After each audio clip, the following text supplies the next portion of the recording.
Beyoncé became the fifth musician in history to reach billionaire status, and her fortune quickly found new destinations. From a record-breaking Malibu estate to businesses and philanthropy, her wealth reaches far beyond music. The way Beyoncé spends her fortune reveals just as much as the way she earned it. The biggest, loudest example of how Beyoncé spends her money is real estate. And the number that started it all is $200 million. Beyoncé Knowles and Jay-Z purchased a sprawling $200 million Malibu, California estate, reportedly getting a discount, as the home was privately listed for $295 million. Some reports pegged the final price closer to $190 million in cash. But either way, it became the most expensive single-family home ever sold in California. Picture the property itself, designed by renowned Japanese architect Tadao Ando. The mansion spans nearly 30,000 to 40,000 square feet and reportedly took more than a decade and a half to finish. Completed in 2014, it sits on nearly 8 acres and has a private beach, an infinity pool that seems to stretch off into the ocean, and zen water features. The seller wasn't some anonymous holding company either. It was notable Los Angeles art collector Bill Bell Jr., who is the heir to a soap opera fortune. Bell had built the place as a passion project, and the amount of raw material that went into it is almost absurd. More than 22,500 square feet of polished pervious concrete was used for the estate's driveway and motor courts alone, and it's estimated that more than 7,645 cubic yards of concrete was used for the entire home.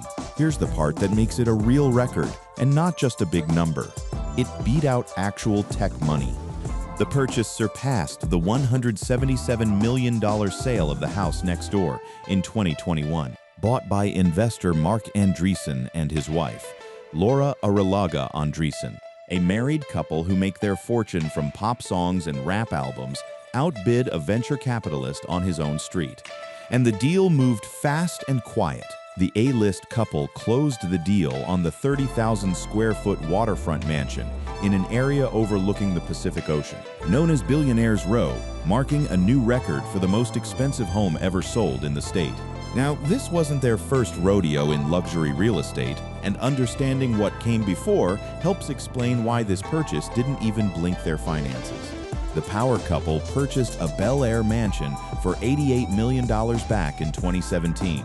And after adding to the home and performing renovations, that home is now priced at more than $100 million. That Bel Air property isn't some modest second home either.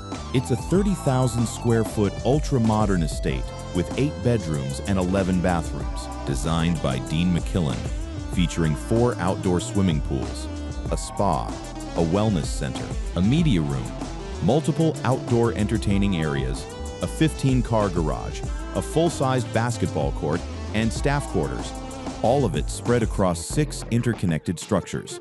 And owning a place like that isn't free just because you paid cash. There's an ongoing bill that most people never think about when they see a mansion on a magazine cover. Reports on the Bel Air property found the couple took a $52.18 million mortgage at a 3.15% interest rate, equaling around $226,901 a month, plus property tax of $1,204,120 for 1 year, putting their combined monthly mortgage and tax bill at around $637,244 for the Bel Air mansion alone. And that's before staff and maintenance costs even enter the picture.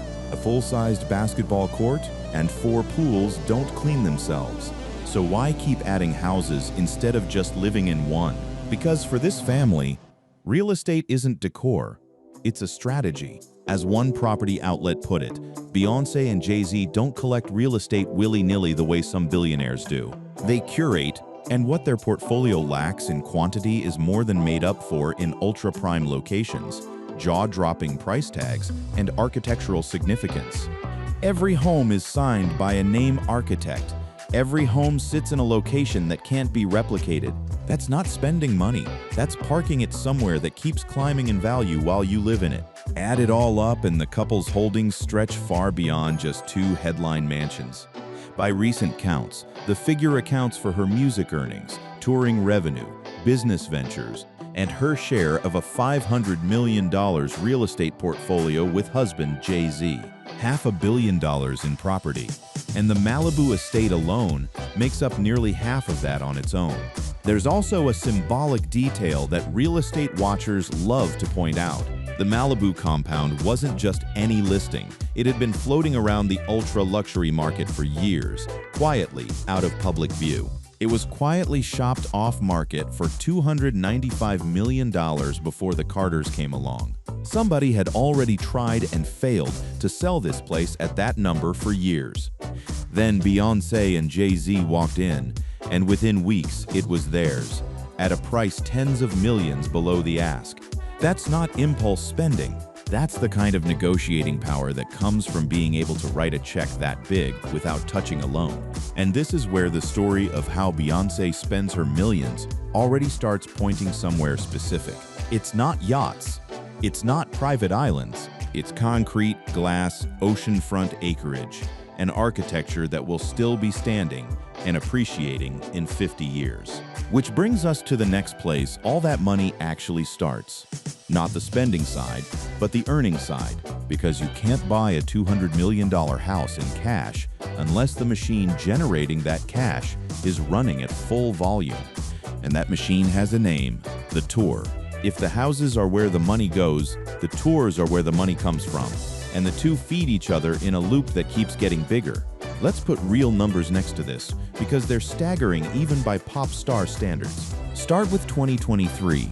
In October, Beyoncé broke a record for the highest-grossing tour by a female artist in history, earning $579 million for her Renaissance World Tour. That run wasn't small either. The Renaissance World Tour ran from May to October 2023, played 56 shows, drew 2.78 million people, and grossed $579.8 million, making it her highest-grossing tour to date. To put that in perspective against her peers at the time, she took over the #1 spot from Madonna, who was on top for her Sticky Sweet tour in 2008 and 2009, which grossed $408 million. Now fast forward 2 years, and she does it again, this time in a genre nobody expected her to dominate. In the spring of 2025, she launched a run built around her country album, and it turned into the biggest country tour box office has ever recorded. Beyoncé wrapped her Cowboy Carter tour with $407.6 million in box office and 1.6 million tickets sold over 32 shows. That's less than half the number of shows from the Renaissance run, generating nearly as much money, a jump in efficiency, not just scale. The venue-by-venue numbers show exactly how that happened. Her opening stand alone was a landmark. On May 9, Beyoncé wrapped a historic run of 5 shows at SoFi Stadium in Inglewood, California. And according to figures reported to Billboard Box Score, the Cowboy Carter Tour kickoff grossed $55.7 million and sold 217,000 tickets. That made it the highest-grossing reported single-venue engagement ever by a woman.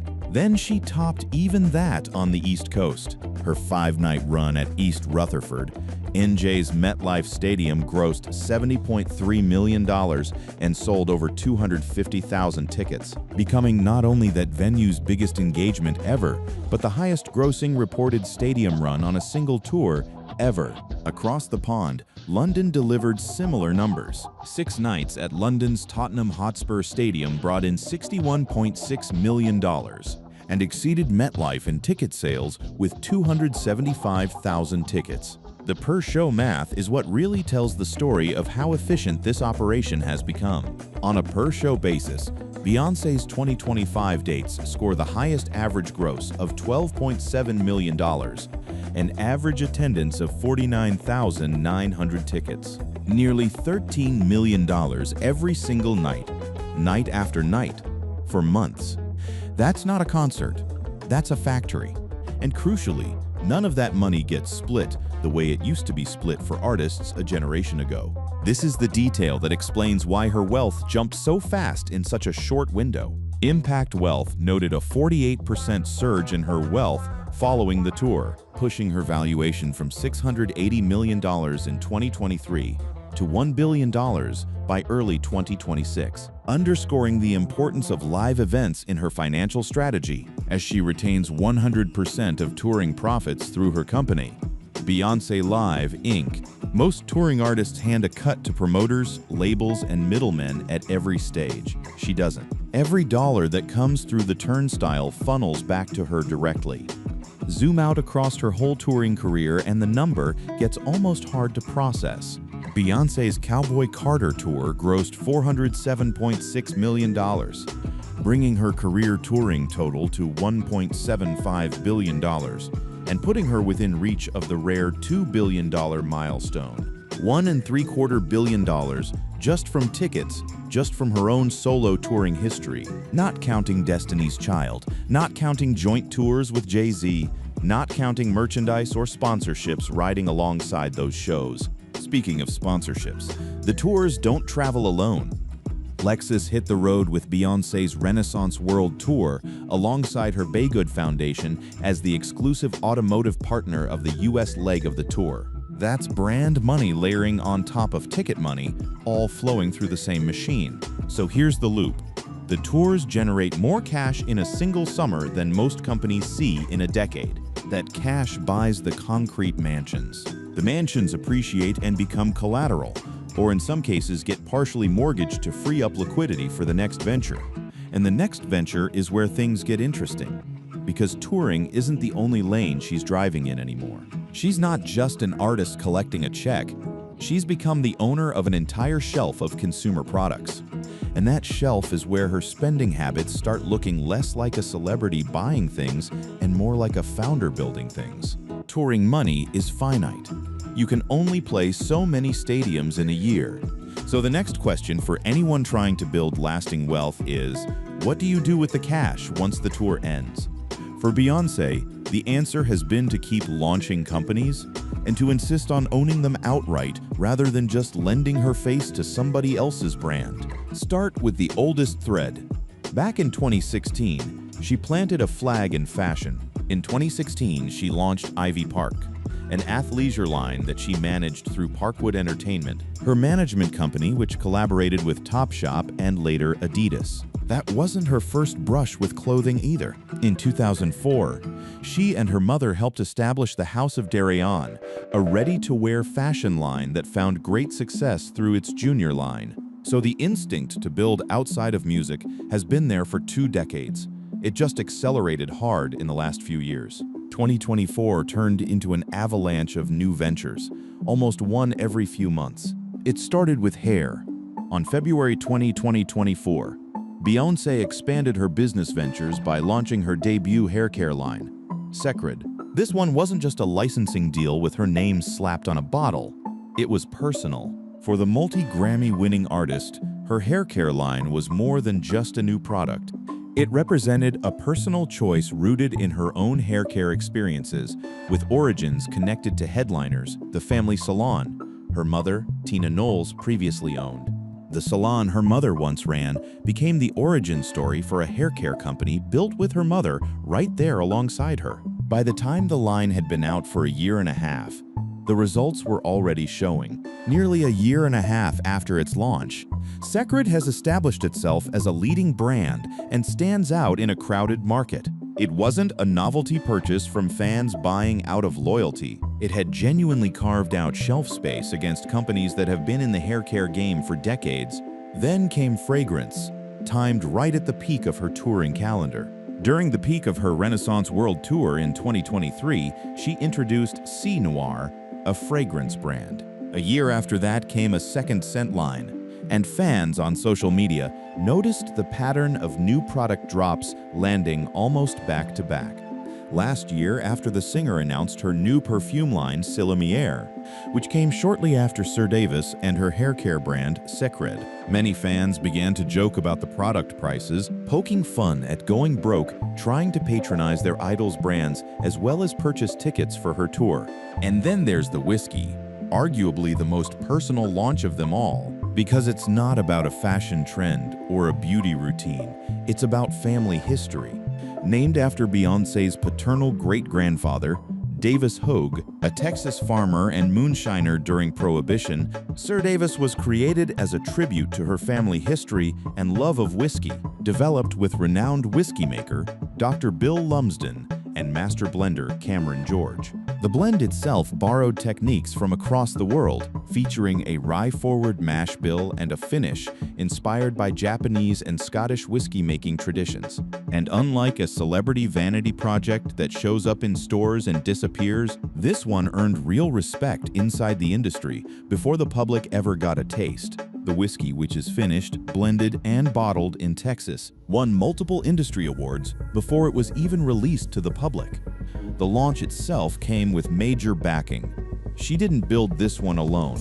Moet Hennessy and Beyoncé teamed up to launch the whiskey, masterminded by Bill Lumsden, the distiller behind LVMH-owned Scottish single malt whiskies Glenmorangie and Ardbeg. That's the same conglomerate behind Veuve Clicquot and Dom Perignon, lending its distilling muscle to a brand built around a Texas moonshiner's legacy. She was stepping into a market that other stars were already circling, a list that includes Drake, Dwayne Johnson, George Clooney, and her own husband, Jay-Z, who sold a 50% stake in his champagne brand, Armand de Brignac, to LVMH in 2021. But here's where the story takes a turn that says everything about how she handles money once a venture succeeds. She didn't stay a co-owner forever. Just recently, the partnership that built Sir Davis came to an end on her terms. Moet Hennessy sold its stake in Sir Davis American Whiskey to Beyoncé, handing her full ownership 2 years after they launched it together. The financial terms weren't made public. Neither party has disclosed what was paid, and LVMH's wine and spirits arm has not commented publicly on the sale, with Beyoncé's camp saying nothing about the price either. But the direction tells the whole story on its own. She used a luxury conglomerate's distribution network and blending expertise to get the brand off the ground, then bought them out once it was standing on its own feet. That's the actual blueprint behind nearly every dollar she spends on building something new. She partners when she needs the infrastructure, then consolidates ownership the moment it's viable. As one report on the buyout summarized it, Beyoncé's business holdings extend well beyond the whiskey. She owns Parkwood Entertainment, the company through which she manages her own career and releases, the Ivy Park apparel line, and Secret, and taking Sir Davis fully in-house fits a pattern of consolidating ownership rather than licensing her name to others. That's a very specific kind of spending. It's not buying things, it's buying out partners. And this pattern of ownership isn't limited to product brands sitting on a shelf. It reaches into film and streaming too, where she's taken payouts for acting and voice work and funneled a chunk of that money right back into projects she controls from the ground up. Her voice work alone has brought serious paydays. Her voice role in Disney's live action, The Lion King, paid $15 million. Add in her documentary and concert film work, and the number keeps climbing. The Homecoming concert film commanded a reported $20 million, and Black is King added another $10 to $15 million. That's over $45 million from just 3 projects. Most of it produced through her own company rather than handed entirely to a studio. That's the difference between an actress cashing a paycheck and a mogul financing her own slate. And she can do that without borrowing a cent because of a detail that separates her from almost every other touring artist alive right now. As one financial breakdown put it plainly, together, the Carters have a combined net worth exceeding $2.6 billion, allowing them to function as their own bank, financing their own films like Black is King and Renaissance, a film by Beyoncé, and business ventures without the need for traditional high-interest debt. No loans, no investors demanding a cut, just profit from one venture rolling straight into financing the next one. That's how a hairline, a fragrance, a whiskey brand, and a concert film all end up under one roof. The roof being Parkwood Entertainment, the company she built specifically so that every dollar stays in the family. But brands and film deals are only part of the picture. There's another category of spending that doesn't show up in any earnings report, and it's arguably where the most consequential millions have gone, straight out the door to people who need it immediately.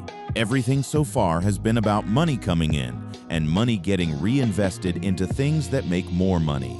But there's a whole different category of spending that works nothing like that. Money that goes out the door with no return expected at all. That's where Beygood comes in. The foundation isn't a recent PR add-on. It's been running for over a decade. Beyoncé's most prominent philanthropy work is through her Beygood Foundation, which the megastar founded back in 2013. And it's grown from an informal initiative into something with real legal structure behind it. Beygood, the initiative founded by global cultural icon Beyoncé in 2013 to support people and programs around the world, is now Beygood Foundation, a 501c3 public charity. The clearest, most recent example of how fast this money moves came during the Los Angeles wildfires. Within days of the fires breaking out, the foundation had already wired a specific number to specific neighborhoods. Beyoncé's Beygood Foundation announced it was donating $2.5 million to help those affected by the Los Angeles fires, to help families rebuild after suffering losses. This wasn't a vague pledge either. It had a defined target. Beygood provided the funds to families in Altadena and Pasadena, two areas devastated by the wildfires, and also assisted churches and community centers in other impacted areas to address the immediate needs of people affected. The scale of what those fires did makes the speed of that donation matter even more. The fires, stoked by strong Santa Ana winds, burned thousands of structures, including homes, businesses, and vehicles, and at least 11 people were confirmed dead, with the toll expected to rise as search efforts remained underway. Within a week of that chaos, a check that size had already been announced and directed. Compare that response time to companies many times her net worth. The Walt Disney Company pledged $15 million to relief and rebuilding efforts, while Paramount and Fox Corp donated $1 million, with contributions to the American Red Cross and the Los Angeles Fire Department, and Warner Music and the Blavatnik Foundation announced an initial $1 million commitment. A publicly traded entertainment conglomerate and a single foundation run by one artist were operating in the same tier of response. Go back further and the pattern holds. This isn't a one-time headline grab. It's a foundation with a track record across multiple emergencies. During the pandemic, the money moved specifically toward mental health support in communities that were being hit hardest. In May 2020, Beyoncé's Beygood pledged $6 million toward mental wellness services related to the COVID-19 pandemic for communities of color in Houston, New York, and beyond. That same year, she found another channel entirely, turning a chart hit into a direct transfer of royalties. In 2020, she teamed up with Megan Thee Stallion to donate all the proceeds of their Savage remix hit track to coronavirus relief efforts. And that wasn't a one-off move either. She'd done the exact same thing before for a completely different crisis. The same can be said about her Mi Gente remix, where all proceeds were given to hurricane relief foundations in the Caribbean islands. The foundation's mission also stretches well past emergency response into something more long-term: education and small business support that doesn't make headlines the way a disaster check does, but keeps running quietly in the background. According to the foundation's own description of its work, education is a core pillar of its mission, committed to supporting the creative development of young people and expanding access to education through scholarships for students around the globe.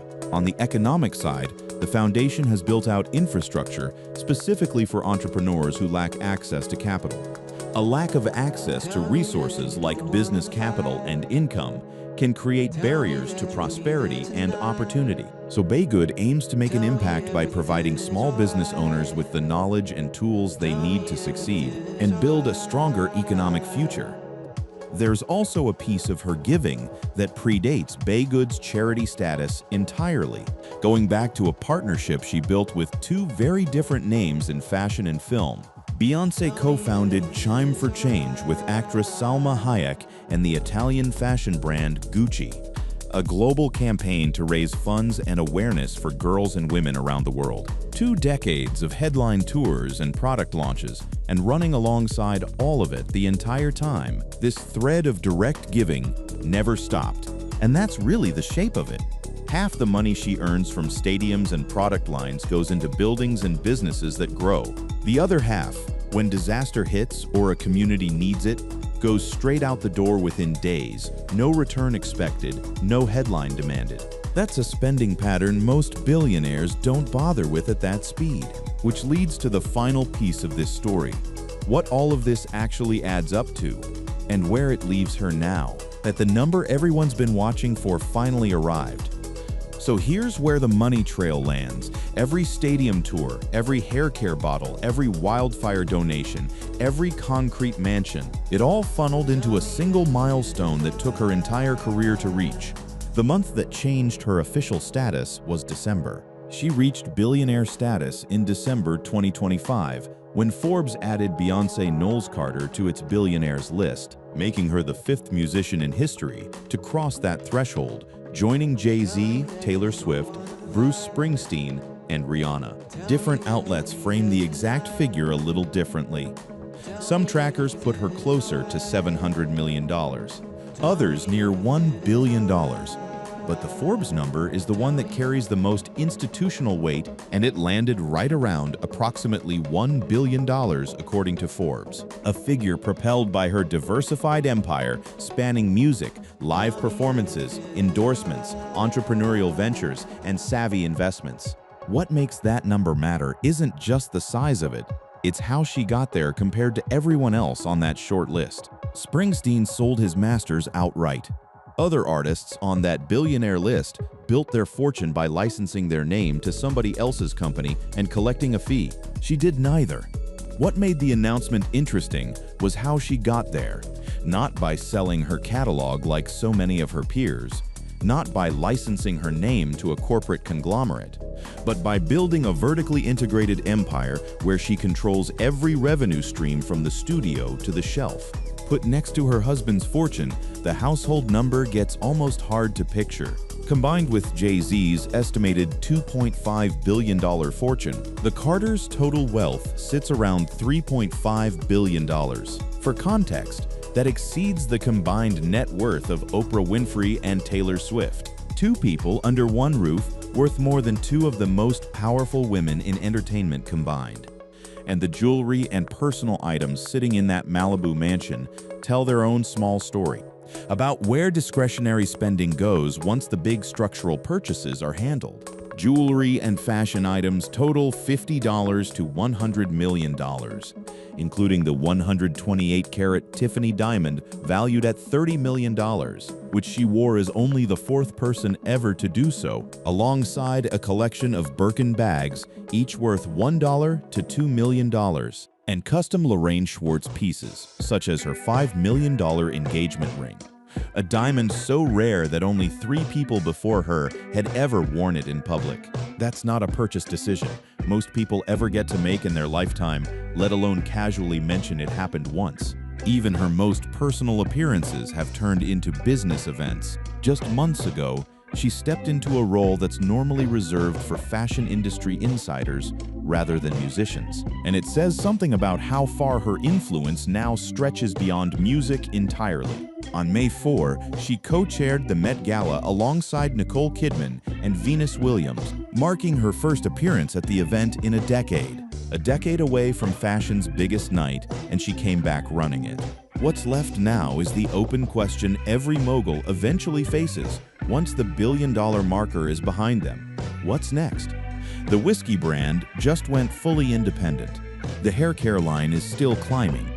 There's a tour that's already within a few $100 million of a milestone no musician has ever touched. Her career touring total sits at $1.75 billion, putting her within reach of the rare $2 billion milestone. One more major run, and she crosses a line that not even the biggest stadium acts in history have crossed on ticket sales alone. That's really the answer to how she spends what she's built. The mansions are permanent, appreciating, and shared with a family that will hold on to them for generations. The brands are owned outright, one buyout at a time, never rented out to somebody else's name. The touring money doesn't get diluted by middlemen, it goes straight back into her own company. And the disaster relief checks move faster than some corporations 20 times her size. Every part of it points the same direction, not spending to show off, but spending to build something that keeps compounding long after the tour lights go dark.